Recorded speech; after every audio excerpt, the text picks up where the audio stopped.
राना सनाउल्लाह साहब लाहौर के अंदर बैठकर चैलेंज कर गए कि खान साहब अगर मगर बंद करें, असेंबलियां तहलील करें, लग पता जाएगा। हमने जो फैसला किया था अपनी असेंबलीज डिसॉल्व करने का, वो हम करेंगे। जैसे ही असेंबलीज डिसॉल्व होंगी तो 48 घंटे के बाद केयरटेकर सेटअप आ जाएगा। कोई एग्जैक्ट एक स्पैन तो बताएंगे? जमील समझे दिसंबर में बस।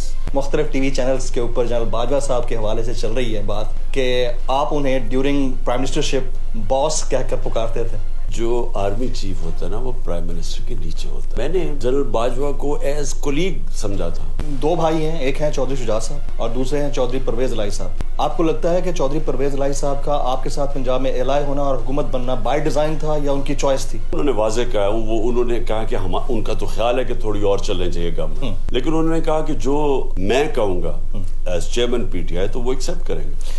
छुपाने के लिए इन्होंने सारे मीडिया के ऊपर सख्ती, जो इनका बयानिया के साथ नहीं था, और इसलिए बोल शोएब शेख, मैं शोएब शेख को खास तौर पे, यानी जिस तरह का उसने स्टैंड लिया और उसके ऊपर भी केसेस किए। सब्सक्राइब करें और बेल दबाएं ताकि कोई खबर रह न जाए।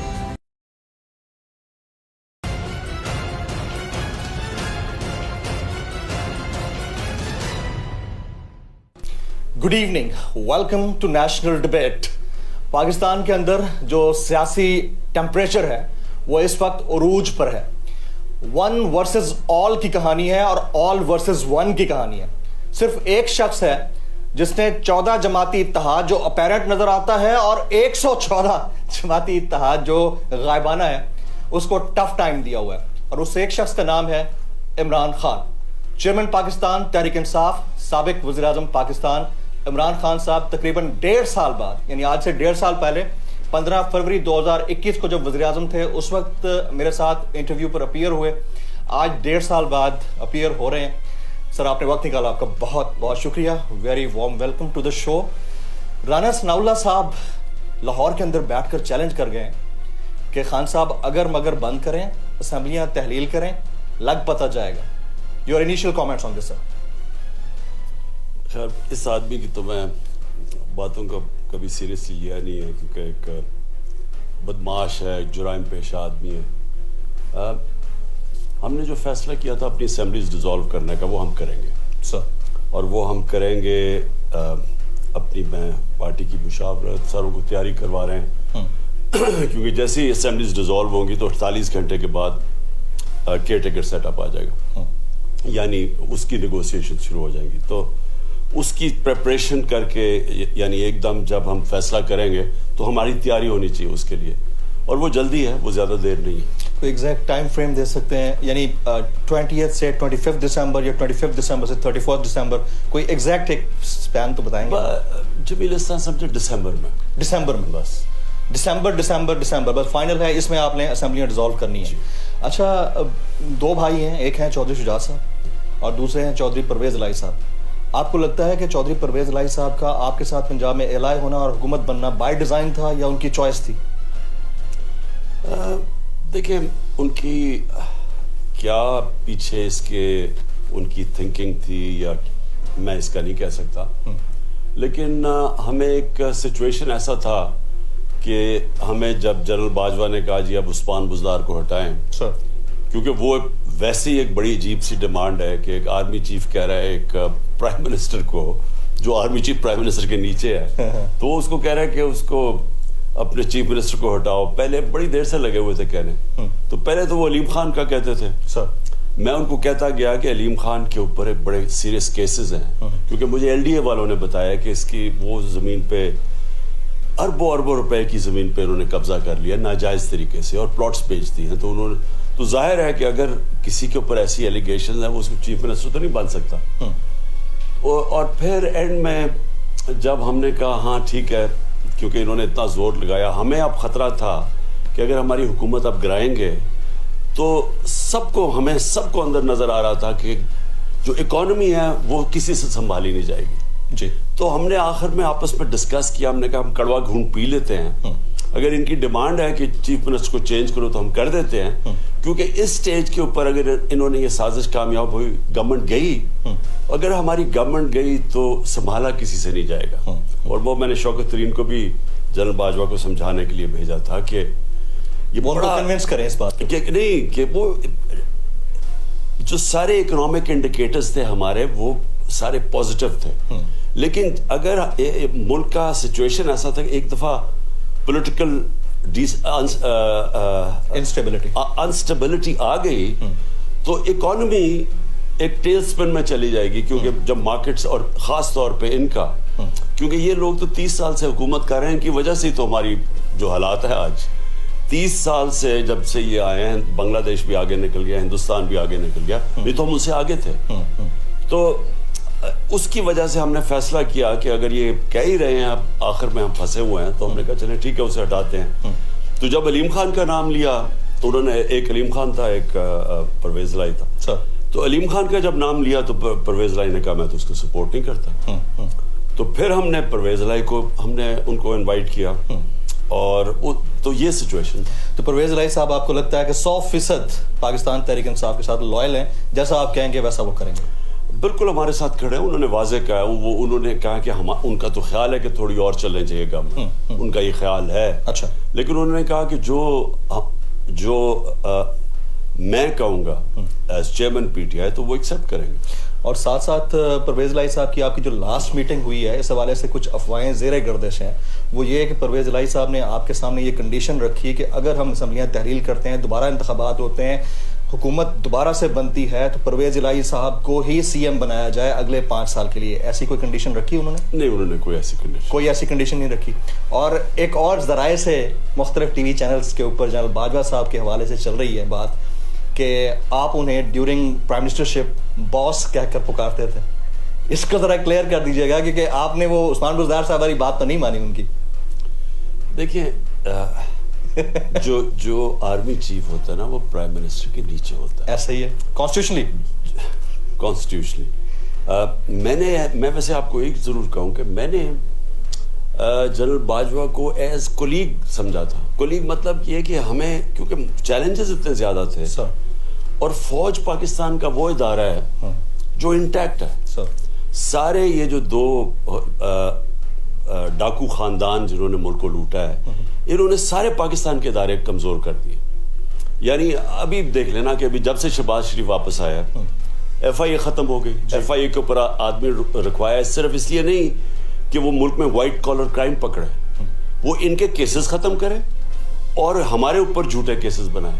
तो ये इदारों को जब आप गलत इस्तेमाल करेंगे, जिस तरह पुलिस थाने को गलत इस्तेमाल करते हैं, जब आप थाने को इस्तेमाल करते हैं मुखालफिन के खिलाफ पर्चे काटना और अपनी सारी चोरी नजरअंदाज करना, तो पुलिस तबाह हो जाती है। इस वजह से पंजाब पुलिस और सिंध की पुलिस सबसे बुरे हालात में। तो उसी तरह FIA तबाह, नैब के ऊपर उन्होंने अपना आदमी रखा, सारे केसेस माफ, सबको NRO दिलवा दिया। तो नैब एज एन इदारा तो खत्म हो गया ना, वो तो एक टूल आ गया इनके हाथ में। तो इसलिए जब आप एक मुल्क के इदारे तबाह करते हैं तो मुल्क तबाह हो जाता है। तो जो इदारा बचा हुआ है वो है पाकिस्तान फौज। वो क्यों बची हुई है कि वो इंटरफेयर नहीं करने देती। जब नवाज शरीफ ने अपना आर्मी चीफ लाने की कोशिश की, या पता नहीं है, वो जो जनरल ज़ियाउद्दीन का सारा हुआ था, जी, तो फौज खड़ी हो गई। तो वो अपने इदारे को प्रोटेक्ट करते हैं और वो इदारा एज ए रिजल्ट इंटैक्ट है। तो हमें तो बड़ी जरूरत थी शुरू में जनरल बाजवा की, और इन्होंने पूरी तरह मदद की। मसलन कोरोना के अंदर हमें इन्होंने पूरा, हमारा कोऑपरेशन था, बल्कि परफेक्ट था कि सिविल मिलिट्री रिलेशनशिप के अंदर जो हार्मनी थी वो वहां थी, वो ज्यादा बेहतर थी उस वक्त, और होनी भी चाहिए थी।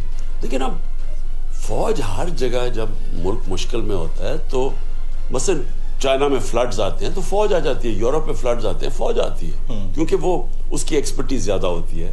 हम पोलियो में कैंपेन में फौज हमारी मदद करती है बॉर्डर एरियाज में। तो जब ये वो आई लोकस्ट, तो उसके अंदर भी फौज की मदद, तो इनकी हमारी कोऑपरेशन तो बड़ी अच्छी थी। लेकिन जब ये अपनी हद से निकल जाते थे, मसलन कि मेरा चीफ मिनिस्टर रखो, अब ये मैं इस तरह के जो मेरे कोर कमांडर रखो तो अच्छा, वैसे आपने कभी ये फरमाइश की कि मेरे कोर कमांडर रखो? कभी नहीं। देखिए, जनरल फैज हमीद से मुताल्लिक बात होती थी कि उनको चीफ रखना चाह रहे थे आप। ऐसे ये बात दुरुस्त है या गलत? ये जान के कैंपेन की गई, और मैं समझता हूँ कि अब मैं पीछे देखता हूँ तो एक कॉन्स्पिरेसी थी, क्योंकि जो बाकी कंटेंडर्स थे आर्मी चीफ बनने के, अब उनको ये तासुर दिया कि मैंने नहीं दिया, क्योंकि मैंने कभी नहीं सोचा था कि कौन चीफ बनेगा। ये तो कंट्रोवर्सी शुरू हो गई यानी पिछली जून से। तो मैंने तो कभी सोचा नहीं था आर्मी चीफ का, क्योंकि मेरा तो उस वक्त पिछली जून में देखो तो अगली नवंबर इतनी दूर थी। 1.5 साल पहले कौन सोचता था कि आर्मी चीफ कौन होगा। मेरा तो कंटेंशन ये थी कि अफगानिस्तान के अंदर जब अमेरिका पुल आउट करेगा तो हमारी सारी प्रोटेक्शन थी कि सिविल वॉर हो जाएगी। हमें किसी को भी नहीं पता था कि एकदम अफगान फौज कोलैप्स कर जाएगी, जो हुआ। तो हमने कहा अगर सिविल वॉर होती है तो मेरी कोशिश ये थी कि जो हमारा सबसे बेहतरीन एक्सपीरियंस इंटेलिजेंस चीफ है उसको होना चाहिए, क्योंकि उसके सारे ताल्लुकात थे जनरल फैज के सारे अफगानिस्तान में तालिबान से नेगोशिएट अमेरिका के बिहाफ के साथ ये करते थे, और उसके अलावा जो सेंट्रल एशियन रिपब्लिक से इर्द गिर्द थी सबके ताल्लुकात डेवलप हुए थे। तो इसलिए मैं चाह रहा था, और मैंने कभी नहीं कहा कि मेरा आर्मी चीफ होना चाहिए। राइट। जनरल फैज ने रिटायरमेंट ले ली है, हालांकि प्रमोशन या जो अपॉइंटमेंट्स हुई हैं आउट ऑफ टर्न नहीं हुई हैं, ऑन मेरिट एंड सीनियरिटी के बेसिस के ऊपर हुई हैं। आपको उनका फैसला ठीक लगता है? खैर वो तो पर्सनल फैसला है उनका, इसमें मैं क्या कह सकता हूँ, लेकिन दुनिया में कहीं ऐसे नहीं होता, कभी नहीं होता। यानी ये जो सारा ड्रामा कि कौन हो रहा है, वो नवाज शरीफ वहाँ बैठा हुआ है, उधर बैठ के ड्रामे हो रहे हैं, वो उसको कंसल्टेशन हो रही है, और एक मफरूर एक कॉन्वेक्ट फैसले कर रहा है पाकिस्तान का आर्मी चीफ, ऐसा तो कभी नहीं होता। अब आप एक बयानिया बड़ा डेवलप किया आपने रजीम चेंज ऑपरेशन का। रजीम चेंज ऑपरेशन आपको लगता है कि जो आपकी नज़र में इम्पोर्टेड हुकूमत है उनका यहाँ पर पाकिस्तान में पाकिस्तानियों के ऊपर मुसल्लत होना विदाउट इंटरनल फैसिलिटेशन हो सकता था, पॉसिबल था? बिल्कुल नहीं हो सकता। ये तो आप अगर 4 बयान हैं, हमने टीवी अपने प्रोग्राम्स में भी चलाए हुए अपने जलसों में सर, इनके 4 मेन खाकान अब्बासी, एहसन इकबाल, खुरम दस्तगीर और मरियम, ये चारों ये कह रहे हैं कि जनाब कभी भी एक अदम एतमाद कामयाब हो ही नहीं सकती जब मेरे शो पे कह के गए थे, जब तक एस्टेब्लिशमेंट आपकी बैक पे ना हो। तो वो तो 100% के इन्होंने फैसिलिटेट किया। तो आप इनडायरेक्टली किसको फिर मीर जाफर, मीर सादिक कहते थे? जब फैसिलिटेशन की बात होती है तो फिर तो क्लियर इसको कर दें आज। देखिए जी, नहीं क्लियर तो पहले ये हो जाए कि जिसने भी ये किया है, जिन जिन लोगों ने किया वो सारे मीर जाफर और मीर सादिक हैं सारे, यानी जिन जिन लोगों ने ये रजीम चेंज होने दिया वो सब जिम्मेदार हैं, और उन्होंने सब ने मुल्क से गद्दारी की। वो कैसे की कि 7 महीने के अंदर आज जरा पाकिस्तान के सारे इकोनॉमिक इंडिकेटर्स देख लें, नेगेटिव जा रहे हैं। आप किसी बिजनेसमैन से पूछ लें, किसी इन्वेस्टर से पूछ लें, किसी किसान से पूछ लें कि ज़राअत का क्या हाल है, इकोनॉमी का क्या हाल है, बिजनेस का क्या हाल है। आप कोई बाहर की जो क्रेडिट रेटिंग एजेंसीज हैं पाकिस्तान की, मूडीज हैं, फिच है, उनकी रेटिंग्स देख लें कि पाकिस्तान की वो किधर रेट कर रहे हैं। तो हर तरह 7 महीने के अंदर यानी दुश्मन भी वो नहीं कर सकता था जो पाकिस्तान से हुआ है। जो पाकिस्तान का इकोनॉमिक कोलैप्स की तरफ जा रहे हैं, जो अब डिफॉल्ट के किनारे पे खड़े हैं, और डिफॉल्ट का मतलब मैं सिर्फ मेरी कौम को समझना चाहिए कि डिफॉल्ट का मतलब सबसे बड़ा मसला होना है कि हमारा रुपया गिर जाएगा, और हमारा रुपया किधर रुकता है कोई नहीं कह सकता, क्योंकि हमारे पास फॉरेन एक्सचेंज रिजर्व्स नहीं है उनको उसको सपोर्ट करने के लिए, और ना ही हमारे पास अब एबिलिटी है बाहर से पैसे लेने की। रेमिटेंसेस बहुत नीचे चली गई हैं। रेमिटेंसेस क्यों नीचे चलेगी? डॉलर की ऑफिशियल रेट और मार्केट रेट में फर्क, और ट्रस्ट डेफिसिट भी है गवर्नमेंट पे। डेफिनेटली आप पे लोग ट्रस्ट कर रहे थे। ट्रस्ट डेफिसिट भी है। दूसरा, जब पाकिस्तान की वो जो CDS कहते हैं कि जो क्रेडिट की रिस्क है जी, वो जब पहुंच जाए कि 100 और 90 और 100 के बीच में, हाँ जी, जबकि हमारे दौर में 5%, ओनली 5%, तो 5% से 100%, इसका मतलब बाहर से कोई क्रेडिट नहीं मिलना लगा। कोई आपको बाहर से पैसा नहीं देने, ना किसी कमर्शियल बैंक ने पैसा देना है और ना ही किसी ने इन्वेस्ट करना है पाकिस्तान में। कौन इन्वेस्ट करेगा? अपने डॉलर बाहर से ला के चेंज करेगा रुपए में और इन्वेस्ट करेगा, कोई कारखाना लगाएगा। क्यों लगाएगा? जब डॉलर के अंदर ही अगर वो पैसा रखे तो उसमें बड़ा नफा है, क्योंकि रुपया गिरता जा रहा है। तो ये जिसने किया, मैं सवाल मेरा ये है कि जिसने ये किया पाकिस्तान से, जिसने भी एक्सपेरिमेंट किया, जिन्होंने किया, इन्होंने ये सारे मीर जाफर और मीर सादिक। Very right. आपने गुज़िश्ता दिन एक बात कही कि हालिया आर्मी चीफ को गुज़िश्ता आर्मी चीफ की पॉलिसीज़ पर अमल पैरा नहीं रहना चाहिए। ये आपकी ख्वाहिश है या आपका उनको मशवरा है? देखिए, मैं तो एज अ पाकिस्तानी अब बात कर रहा सर। हूँ। मैं तो बात ही नहीं कर रहा कि सर चेयरमैन पीटीआई। देखिए, हमारा ये जो हुआ है 7 महीने के अंदर, सर, इसके अंदर जो जनरल बाजवा की पॉलिसीज रही, वो क्या हुआ? उन्होंने जब हमारी गवर्नमेंट गई तो सब ने ये सोचा कि लोग अब मिठाइयाँ बांटेंगे, इमरान खान की सियासत ख़त्म हो गई है। ये जनरल बाजवा खुद कहते रहते थे कि जी इनको तो नून लीग आ रही है, अगली बारी पीटीआई को टिकट लेने वो तो अपने आप को एपॉलिटिकल भी कहते रहे हैं। हाँ, ये अब यही डेंजर है ना कि कहते हैं अपने आप को एक पॉलिटिकल और बन जाते हैं पॉलिटिकल। एक्सपर्टीज आपकी पॉलिटिक्स में है नहीं, लेकिन आप एक्सपर्ट बन जाते हैं। ये ऐसी है कि एक हॉकी प्लेयर को क्रिकेट का मैच खिला दो तो और वो समझो कि वो अच्छा खेलेगा, तो आपकी समझ थी नहीं। तो इनको ये बताया गया कि जनाब जब इमरान खान को हटाया जाएगा तो ये लोग मिठाइयाँ बांटेंगे, इसकी पॉलिटिक्स खत्म हो जाएगी, और ये सब कुछ बताया गया। जब ये नहीं हुआ, जब पब्लिक सड़कों के ऊपर आ गई, जब पब्लिक ने वाज़े बता दिया कि वो इन चोरों के साथ नहीं खड़े, असल में हमें फायदा क्या हुआ कि जब ये चोर इकट्ठे हो गए तो जो हमारे मुखालिफ भी थे ना, वो हमारे साथ आ गए। सबसे बड़ी चेंज आई कि लोगों के अंदर एक गुस्सा था कि हमारी तौहीन की गई है, कि 30 साल से जो लोग एक दूसरे को चोर कह रहे थे, ये नहीं कि हम उनको कह रहे थे, ये इनकी स्टेटमेंट्स पढ़ लें जो उन्होंने एक दूसरे के मुतालिक कही है, तो सारे कहते थे कि एक दूसरे चोर हैं। और जो लोग एक दूसरे को चोर कहते थे, जो पब्लिक इनको चोर समझती थी, जिसकी वजह से मुझे इलेक्ट किया पब्लिक ने, इनके रिएक्शन में, उन्हीं को आप फिर से ऊपर मुसल्लत कर रहे हैं और समझ रहे हैं कि लोग भेड़ बकरियां, वो चुप करके एक्सेप्ट कर जाएंगे। तो जब पब्लिक का रद्द अमल आया तो अकल तो ये कहती थी कि आपको रिट्रीट करना चाहिए, आपको फौरी इलेक्शंस करवा देने चाहिए। उल्टा उन्होंने क्या किया, हमारे ऊपर हर किस्म का तशद्दुद किया। इस गवर्नमेंट के साथ मिलके उन्होंने जिस तरह का human rights violation, fundamental human rights violation आपसे हुआ, ये मेरे से हुआ, आजम स्वाति से जो हो रहा है किया गया, और जो हो रहा है अरशद शरीफ से जो हुआ, जो शहबाज गिल से हुआ, जो फिर बाकी सहाफियों से जो भी इमरान खान की उन कहते थे कि जी हमारी सपोर्ट करें, उनसे जो किया, सोशल मीडिया के लड़कों को उठा लेते थे, मारते थे, फिर घर, यानी ऐसा कभी पाकिस्तान में नहीं हुआ। तो बजाय ये करने के, अकल तो ये कहती थी कि आपने गलती की है, इंसान गलतियां करता है, पीछे हट जाए।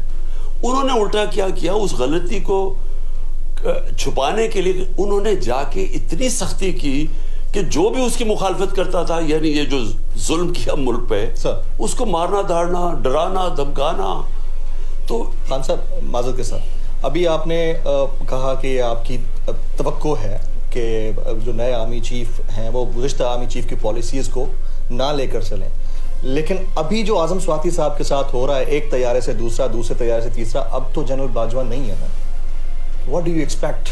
देखिए, मैं फिर से रिपीट करता हूं कि ये जो हुआ है 7 महीने के अंदर जनरल बाजवा के दौर में, ये कभी पाकिस्तान में नहीं हुआ और किसी डेमोक्रेटिक गवर्नमेंट के दौर में नहीं हुआ। ये सिर्फ अगर हुआ था तो मार्शल लॉज में शायद हुआ हो, पीपल्स पार्टी के साथ जिया के मार्शल लॉ में हुआ होगा।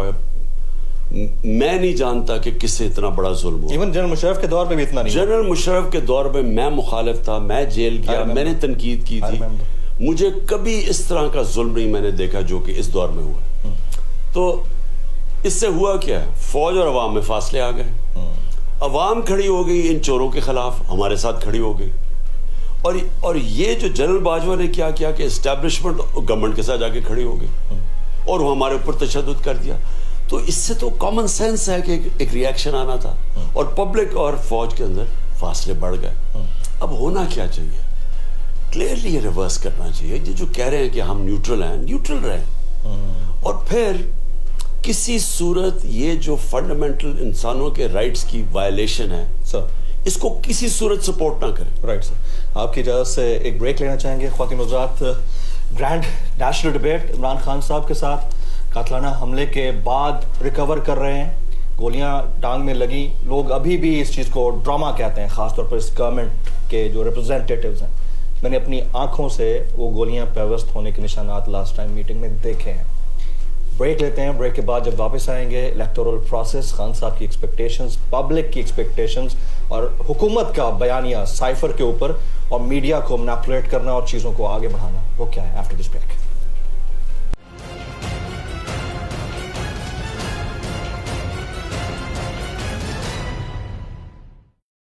Welcome back. Chairman Pakistan Tehreek Insaf, साबिक वज़ीर आज़म पाकिस्तान इमरान खान साहब हमारे सामने बैठे हैं और बड़ी तेज़ी से रिकवर कर रहे हैं। खान साहब, इलेक्शंस के मामले के ऊपर आपकी बड़ी तवक्कुआत हैं, लेकिन इनकी कोई नीयत नज़र नहीं आ रही। रिप्रेजेंटेटिव इनके वज़ीर दाखिला हैं जो लाहौर के अंदर बैठकर प्रेस कॉन्फ्रेंस करते हैं, वो लाहौर जिसके अंदर यानी पंजाब के अंदर आपके एलाइज की हुकूमत है, उधर शहबाज गिल के खिलाफ मुकदमा दर्ज हो जाता है इसी दौरान। ये बड़ा अनफॉर्चुनेट है, लेकिन अगेन वो आपको चैलेंज कर रहे हैं और कह रहे हैं हमने नहीं कराने, ये अक्टूबर 2023 के अंदर इंतखाबात होंगे। तो अब आप क्या करेंगे? असेंबलियां तो समझ लें तहलील हो गई आखिरी हफ्ते में, इसके अलावा क्या करेंगे? देखिए जुबैर, पहले तो इलेक्शन की जरूरत किसको है सर? तहरीक इंसाफ को है। हमारा तो ग्राफ ऊपर जा रहा है। इन्होंने उम्मीद लगाई हुई थी, जिस तरह ये ऑपोजिशन ने और जनरल बाजवा ने भी कि जब उन्होंने रिजीम चेंज में मदद की तो वो नीचे गिर जाएगी पार्टी, वो तो ऊपर जाती गई है। सारे बाई इलेक्शंस हम जीतते गए हैं। जो दूसरे बाई इलेक्शंस थे उधर 17 पार्टीज ने एक टिकट के ऊपर हमारे खिलाफ खड़े हुए थे और इनके साथ पूरी इस्टेब्लिशमेंट सबकी मदद थी इनकी, उसके बावजूद हार गए।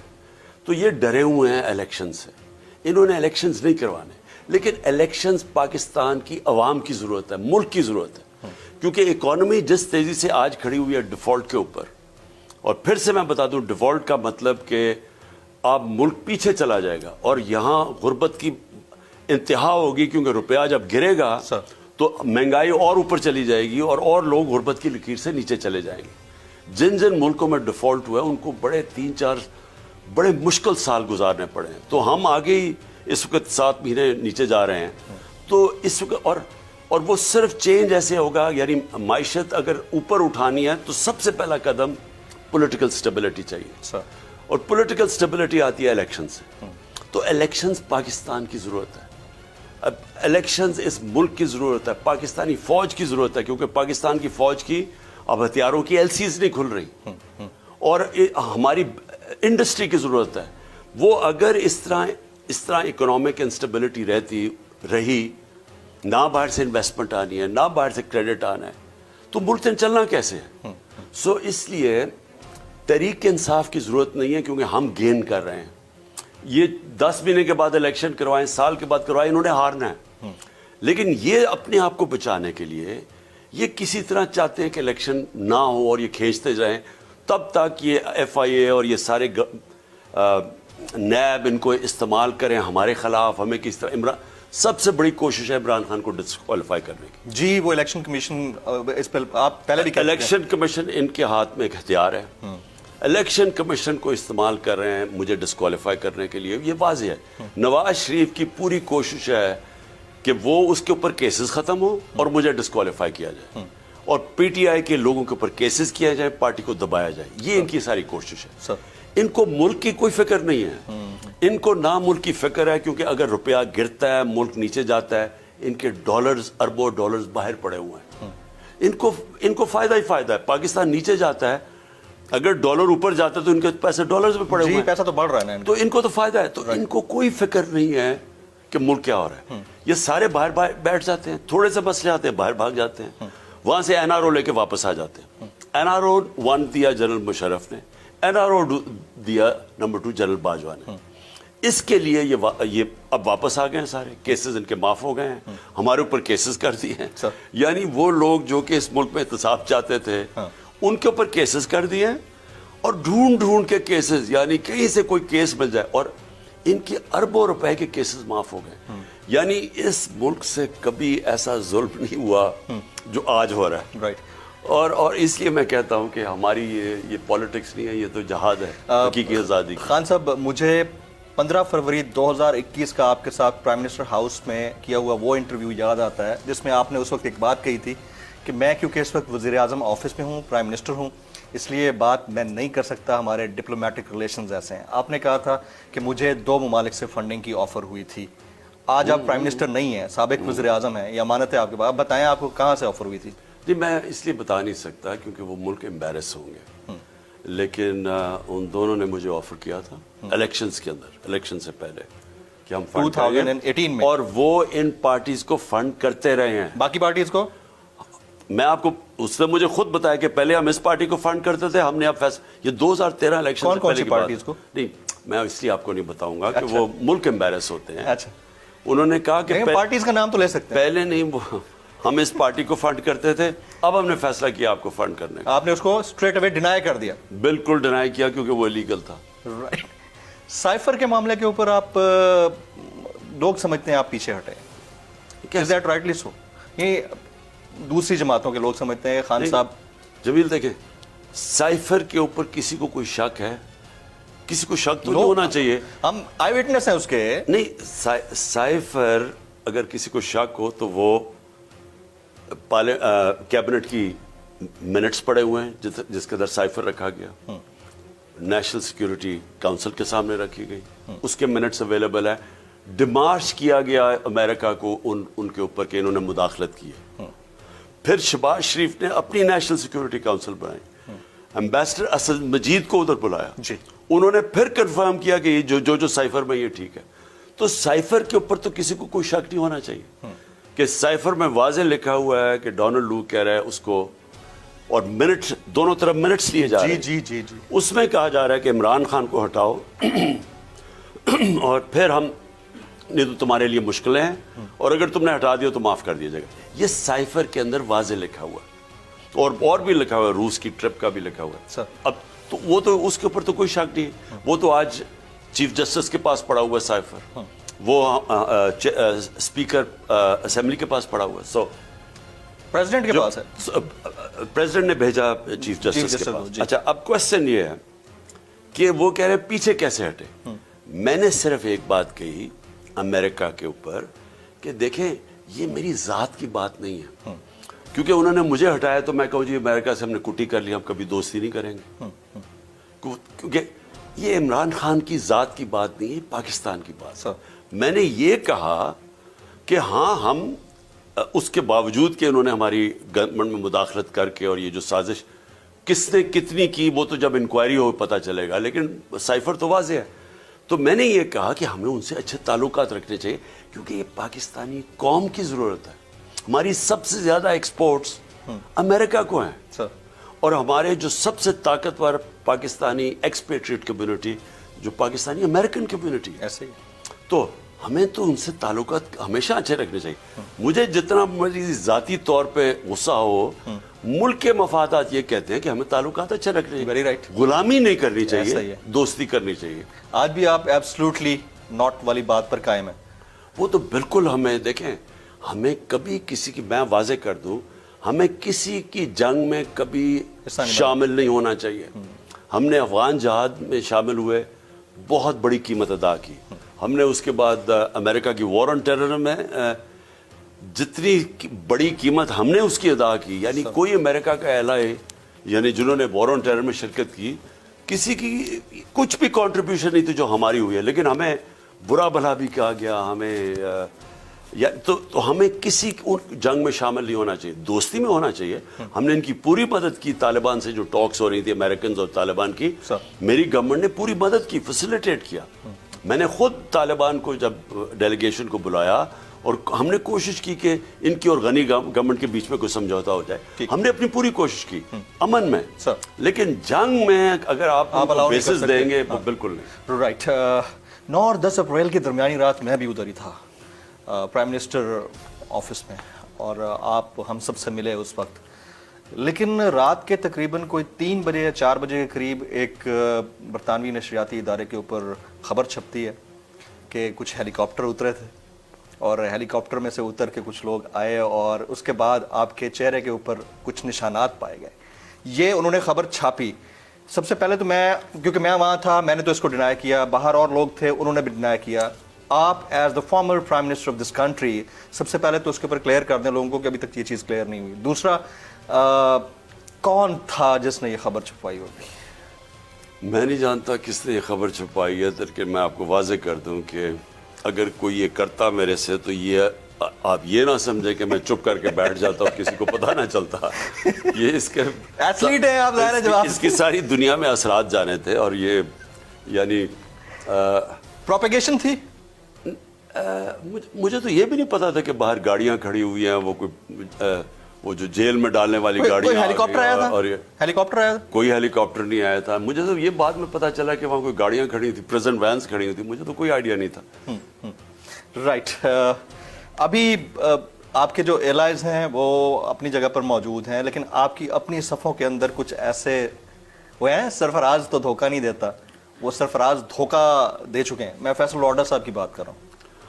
क्या किया उन्होंने? इनका क्या, देखें जो लोग अपने से जुल्म करते हैं, क्योंकि लोग तो बेवकूफ़ नहीं हैं। जब आप करते, अब जितने ने लोटे हुए हैं हमारे से सारे उड़ गए। सारों की आप देख लें कि जिन्होंने हमारे से गद्दारी की, अवाम ने उनको सजा दी इलेक्शन में, तो अपना नुकसान करते हैं जो भी छोड़ते हैं। आपको इससे कोई फर्क नहीं पड़ता? कोई फर्क नहीं पड़ता। देखिए फर्क इसलिए नहीं पड़ता कि आज सबसे बड़ा वोट बैंक माशाल्लाह पाकिस्तान में तहरीक इंसाफ का है। no doubt। तो जब आपके पास वोट बैंक हो तो आपके लिए इररिलेवेंट होता है कि कौन आपका आता है या इलेक्टेबल आता है या जाता है, आपको कोई फर्क नहीं पड़ता उसके बाद। नहीं, आपको इलेक्शन कमीशन के ऊपर तो एतमाद नहीं है, इसके बावजूद आप लोग जीत रहे हैं बाय पोल्स के अंदर, बाकी जगहों के ऊपर, बल्दियाती इंतखाबात में। लेकिन अगर ये इलेक्शन कमीशन रहता है और जिस तरह राना सनाउल्लाह कल चैलेंज कर गए हैं कि इधर अगर हमने इंतखाबात करवाए पंजाब के अंदर तो हम ये वाली हुकूमत भी आपकी ले जाएंगे, तो आपको नहीं लगता कि इसके पीछे कोई डिज़ाइन हो सकता है? इसको कैसे काउंटर करेंगे आप? देखिए हम ना भी चेंज करें, हम गवर्नमेंट में बैठे रहें, हम अपने 6-7 जितने भी टाइम है पूरा कर लें, हमें तो कोई फर्क नहीं पड़ रहा।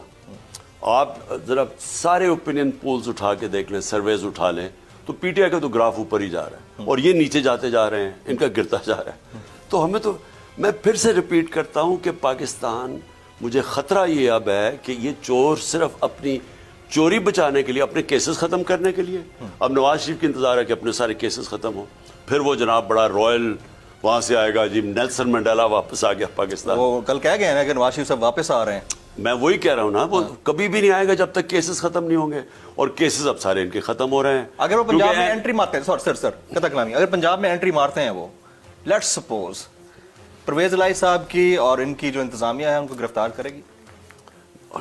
बिल्कुल करेगी, क्यों नहीं करेगी। देखिए हमें कोई, हम हर चीज के लिए तैयार बैठे, यानी हमने, अगर इन्होंने जो 7 महीने हमारे ऊपर जुल्म किया है, झूठे, मेरे पता नहीं कितने, मुझे तो याद भी नहीं, 30 FIR कट गई होंगी, मैं कितनी दफा अदालतों में गया हूं जमानतें करवाने के लिए, मुझे तो आइडिया भी नहीं है कितना, मैं भूल गया हूं। इससे ज्यादा क्या करेंगे, यही कर लेंगे ना। उसके बावजूद 75% इलेक्शन जीती है पीटीआई। जी, तो क्या कर लेंगे आगे। और अच्छा, अब इनके पास चीज क्या है लोगों को देने के लिए? ये जो मुल्क से कर गए हैं, जो मुल्क के आज हालात हैं, या तो ये, अच्छा इनका एक तरीका था हमें खत्म करने का कि बड़े अच्छे हालात हो जाते हैं मुल्क के, वो जो जिस तरह वो एक और तरीका, जिस तरह आपको याद होगा कि किसी ने कहा था कि स्टॉक एक्सचेंज भी ऊपर चली गई है और डॉलर भी नीचे आ गया, रुपया भी, वो आपने सुने होंगे लफ्ज। तो वो उम्मीदें तो आप लगा सकते थे। मुझे वैसे ये है कि जनरल बाजवा वाकई समझते थे कि शहबाज शरीफ कोई जीनियस है। मैं समझता हूं, एक तो उनके लिए करप्शन कोई बड़ी चीज, फिर उनको रियलाइजेशन हुई, आपको लगता है? दो चीजें ना, दो असम्पशंस थी बहुत बड़ी। एक तो करप्शन उनके लिए कोई बड़ी चीज नहीं थी, ये वाजे हो गया ना, क्योंकि उन्होंने, नैब उनके नीचे थी, आपको काम नहीं करने दे रहे थे। नैब के उनके नीचे थी, और नैब ने हमारे दौर में, हम कोशिश करते रहे, जोर लगाते गए, लेकिन वो क्योंकि इनके कंट्रोल में थी, ये फैसला करते थे किसने अंदर जाना है, किसने बाहर निकलना है, हमारे तो हाथ में ही नहीं था। तो इनको जो केसेस में रिलीफ मिला है जनरल बाजवा की कंसेंट से मिला है, आप ये कहना चाह रहे हैं? पावर किसके पास थी? जिनके पास पावर थी उन्होंने रिलीफ दिलाना था ना, हमारे पास तो पावर थी नहीं। आई मीन हमारे पास तो ना नैब नीचे थी हमारे, बल्कि उनका हर जगह इन्फ्लुएंस था। लेकिन नंबर 1 असम्पशन ये थी कि मैंने रियलाइज किया, वो करप्शन को बुरा नहीं समझते थे। हमें कहते थे एक सादियात के ऊपर जोर लगाएं और इसको छोड़ दें, ये एहतसाब का, हमें बार बार ये कहते थे। तो क्योंकि वो इसको बुरा नहीं समझते थे। मैं ये समझता हूँ, मैंने तो 26 साल पहले सारा अपना सफर शुरू किया था कि जब तक जब तक आप ताकतवर की करप्शन नहीं पकड़ेंगे, जो माशरा नहीं पकड़ता वो तबाह हो जाता सर और ये तो हदीस भी है हमारे नबी सल्लल्लाहु अलैहि वसल्लम की।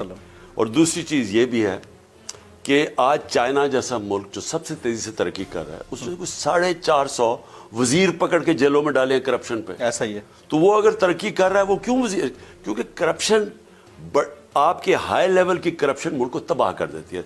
सारी डेवलपिंग वर्ल्ड तबाह हुई है उससे। लेकिन जनरल बाजवा नहीं समझते थे। और दूसरी चीज़ वो ये मेरे ख्याल में वो ये समझते थे कि शहबाज शरीफ कोई बहुत बड़ा जीनियस है। वो वाकई समझते थे कि पंजाब स्पीड है। वो वाकई वो जो सारी डेवलपमेंट इश्तिहारों में होती थी, इनकी तो सारी तरक्की इश्तिहारों में होती थी ना, तो वो वाकई समझते थे ये तरक्की कर गए। तो वो एक्चुअली वो भी शौक सबका पूरा हो गया कि अब पता चल गया कि पंजाब स्पीड क्या है। और जब आपको परफॉर्म करना पड़े, एक परफॉर्मिंग इकोनॉमी तबाह करके गए। ये याद रखें कि 6% ग्रोथ रेट और 5.7% तीसरे साल में, 6% चौथे साल में, ये स्वाय 3 मिलिट्री डिक्टेटर्स के दौर में कभी इतनी इस रेट पे नहीं हुआ। और वो अयूब खान, जिया और मुशर्रफ के वो क्यों हुआ? क्योंकि उन्होंने अमेरिका की जंगों में शामिल थे। अयूब खान उनके पैक्ट सीटों सेटों में शामिल थे और डॉलर्स आ रहे थे पाकिस्तान में, तब तरक्की हुई है। हम वाहिद डेमोक्रेटिक गवर्नमेंट है जो डॉलर्स आने डिस्पाइट के नहीं आए डॉलर्स, उसके बावजूद हम इस रेट पे गए थे। तो इन्होंने उस वक्त हमारी गवर्नमेंट गिरा के इन लोगों को ले आए हैं जिन्होंने आज just because they are good political managers. I mean Daily Mail को उधर जाके इन्होंने आउट ऑफ कोर्ट सेटलमेंट कर ली है, जो इस वक्त तजिया निगार कह रहे हैं। तो कहीं और भी सेटलमेंट की होगी अपने आने के लिए इन्होंने। पहले डेली मेल उसको भी क्लियर कर देना, क्योंकि आप 2 लफ्ज बड़े क्विकली कहते हैं और बार बार कहते हैं, मीर जाफर, मीर सादिक गद्दार। तो इसके ऊपर फिर जरा कुछ क्लियर कर दें। जिन्होंने इन सेटअप को लेके आए हैं उनसे बड़े मीर जाफर और मीर सादिक इस मुल्क की तारीख में नहीं आए। जिन्होंने आप ये बाजवा साहब को कह रहे हैं, जो भी इसमें शामिल है। अच्छा, अब मैं आपको इनकी बात बताऊं सर। डेली मेल, देखिए मैं इंग्लैंड के अंदर एक लाइबल केस लड़ा हूं जो बड़ा हाई प्रोफाइल था। 3 हफ्ते इंग्लैंड में फ्रंट पेज और हेडलाइन न्यूज था। मेरा और इयन बोथम का केस हुआ था ये लाइबल का। तो मुझे तो पता है वहां क्या होता है। उन्होंने मेरे ऊपर केस किया और केस मैं जीत गया। जब मैं केस जीता तो उनको सारे मेरे कॉस्ट देने पड़े, और कॉस्ट थे लाखों पाउंड के सर, यानी 15-20 हज़ार नहीं, 2 लाख पाउंड के कॉस्ट थे। बहुत बड़ा फिगर। वो कॉस्ट देने पड़े मेरे। तो अब इन्होंने केस कर दिया डेली मेल पे। इन्होंने कहा, और फिर कहा हम जीत गए। अगर ये जीत जाते तो डेली मेल को इनके कॉस्ट देने पड़ने थे। उन्होंने कोई कॉस्ट नहीं दिया। हाँ जी, ऐसा कुछ नहीं है। डेली मेल अगर ये जीत जाते डैमेजेस देने पड़े थे, उन्होंने कोई डैमेजेस नहीं दिए। इसका मतलब सेटलमेंट इन्होंने आउट ऑफ कोर्ट सेटलमेंट की उनसे सर, क्योंकि अगर वो कोर्ट अदालत में जाते, इन्होंने क्यों सेटलमेंट किया? इन्होंने सेटलमेंट इसलिए की कि डेली मेल ने एक तो वो बताया ना कि कोई फंडिंग। अच्छा, वो फंडिंग से क्यों उन्होंने उसके ऊपर अपोलोजाइज किया? क्योंकि उनको एनआरओ मिल चुका था। जी जी जी। जब अदालत से एनआरओ मिल गया, वो जो डिफेड का उनकी एक फंडिंग का केस था, तो इसलिए उन्होंने वो ड्रॉ किया। लेकिन उन्होंने जो बाकी चार्जेस चोरी के इनके ऊपर करप्शन पे लगाए हुए थे, उस पर वो खड़े रहे। और इन्होंने क्यों आउट ऑफ कोर्ट सेटलमेंट की? आउट ऑफ कोर्ट का मतलब कि अदालत में नहीं गए हैं। जी, बार बार कर ली अंडर द टेबल। क्योंकि अदालत में जाते तो वो सारी चीजें सामने आ जाती। बिल्कुल ठीक। तो इन्होंने उससे बचने के लिए इनसे आउट ऑफ कोर्ट सेटलमेंट कर लिया। Very right. तो इसको इन्होंने कहा कि हम, क्योंकि इनकी जो चैलेंज बैठी हुई, हम असल में यहाँ ट्रेजेडी क्या है, हमारी ट्रेजेडी है कि यहाँ पेड चैनल्स बैठी हुई हैं और ये मुल्क को इतना नुकसान पहुंचा रही है, क्योंकि ये सारी चैनल्स खड़ी हो गई चोरों के साथ। ये जो इनके साथ इस वक्त खड़ी है, इनके हर काम, इनका जो चोरी का काम है उसको लेजिटिमाइज करती हैं हर चीज के ऊपर, यानी मुल्क के इंटरेस्ट के अगेंस्ट जाके इन चोरों की मदद कर रही है। उन्होंने उठाया कि शहबाज शरीफ जीत गया, सादिक और अमीन हो गया। सर, एक लास्ट क्वेश्चन, जिस तरह आपने चैनल्स की बात की है, गुज़िश्ता 6 साल में कुल 4 दफ़ा पेशियाँ हुई शुएब शेख साहब की, और 2 महीने में सिर्फ हकीकी बात करने के ऊपर, हकीकी सहाफत करने के ऊपर और राइट को दिखाने के ऊपर 2 महीने में 8 मुकदमे उनके खोल दिए गए हैं।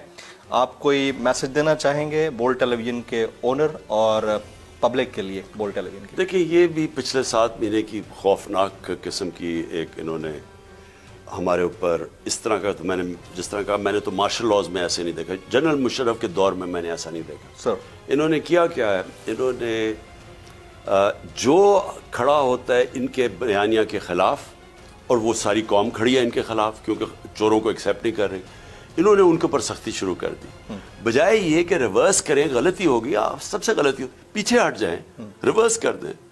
इन्होंने उस गलती को छुपाने के लिए इन्होंने सारे मीडिया के ऊपर सख्ती, जो इनके बयानिया के साथ नहीं था, और इसलिए बोल शोएब शेख, मैं शोएब शेख को खास तौर पे, यानी जिस तरह का उसने स्टैंड लिया और Beyond the way joke, उसके ऊपर भी केसेस किए, बल्कि मैंने एयरवाई का भी देख रहा था, उनके ऊपर भी बड़ी उन्होंने सख्ती की, सलमान इकबाल के ऊपर भी।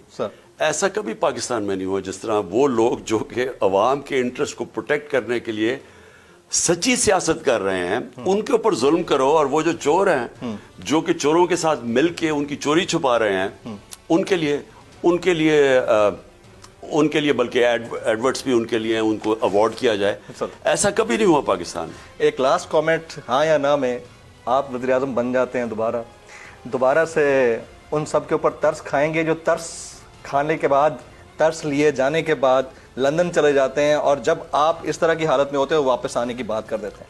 Quick words. देखिए, मैं सिर्फ एक चीज़ कह दूंगी कि अगर इमरान खान अपनी ज़ात के लिए पॉलिटिक्स कर रहा होता ना, तो मैं उन सब से बदले लेता जिन्होंने मेरे से इस बारी जुल्म किया, और ये जो मेरे से हुआ है, सर। और मुझे पता है वो 3 लोगों ने इसमें शामिल थे, सर।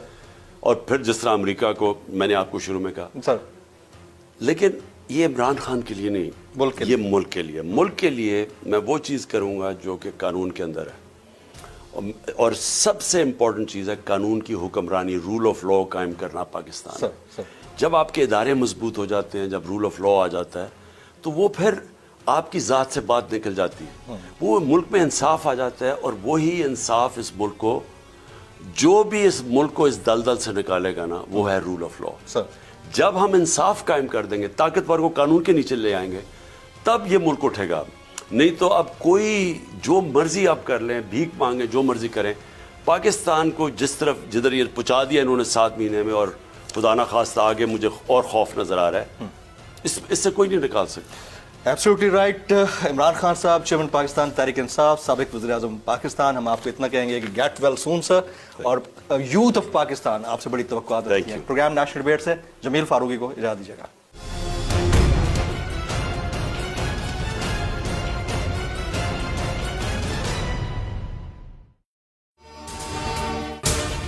अगर आपको ये वीडियो पसंद आई हो तो सब्सक्राइब कीजिए और बेल आइकन जरूर हिट कीजिएगा।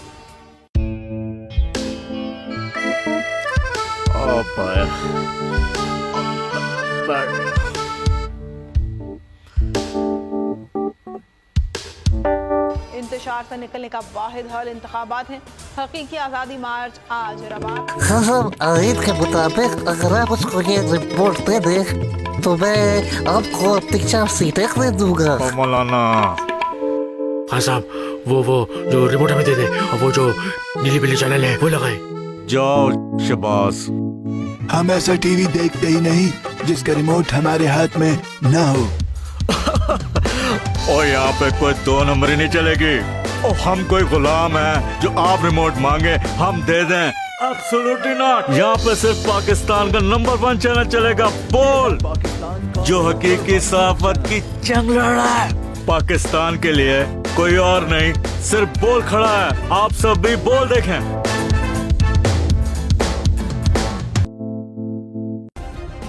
सब्सक्राइब करें और बेल दबाएं ताकि कोई खबर रह न जाए।